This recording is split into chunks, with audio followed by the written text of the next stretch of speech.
naturally this is a reaction to the sinful activities that have been done on this planet. So we're putting to a test by the Supreme Personality of Godhead, acting through the material energy to actually increase the pressure, because only under pressure can the living entity begin to question his existential reality. He may question, why am I here? Why there's so much suffering? And then this might give him some impetus to seek out those who do have answers and associate with the saintly people who are not bewildered actually by the COVID-19. So us, those who are practicing and have taken advantage of this Krishna conscious movement and the Vedic culture and the teachings of Bhagavad Gita, we're not bewildered by this. We understand it's just another side of the sweet Lord who's using the external energy to increase the heat in this material world, so that living entities can begin to question their existential reality and say, why am I suffering? Why am I here? Why is all this happening? And if they're fortunate, they'll take shelter of proper shelter. They won't ask this question to their neighbor or to a barber or, to some philosopher or the scientist, why is this happening? No.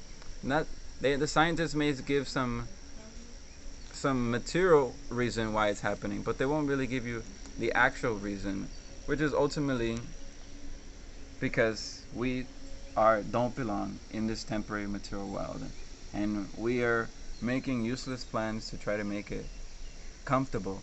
But ultimately these plans are foolish, because it's a sinking castle, this material world. It will eventually get destroyed. So the Lord is trying to remind us in different ways, and this happens to be one way that we're being reminded, so that we can seek proper guidance actually, because only one who has had enough of this world that gives him the proper impetus to seek proper guidance in the form of the representatives of the Supreme Personality of Godhead, Krishna. And by taking their association, we will get proper guidance and proper answers to life, and ultimately solve the problems of life permanently, not some temporary patchwork, which, this material world by its very nature is designed to just be a place of suffering and trouble. So whatever so-called adjustment we make, it will simply eventually require another adjustment. So the best solution is the ultimate solution, which helps us. We can really clearly understand by the association of devotees. They'll cut our mundane attachment to this temporary world which we put so much emphasis on. So that's real perspective on the COVID-19. Thank you. Hare Krishna.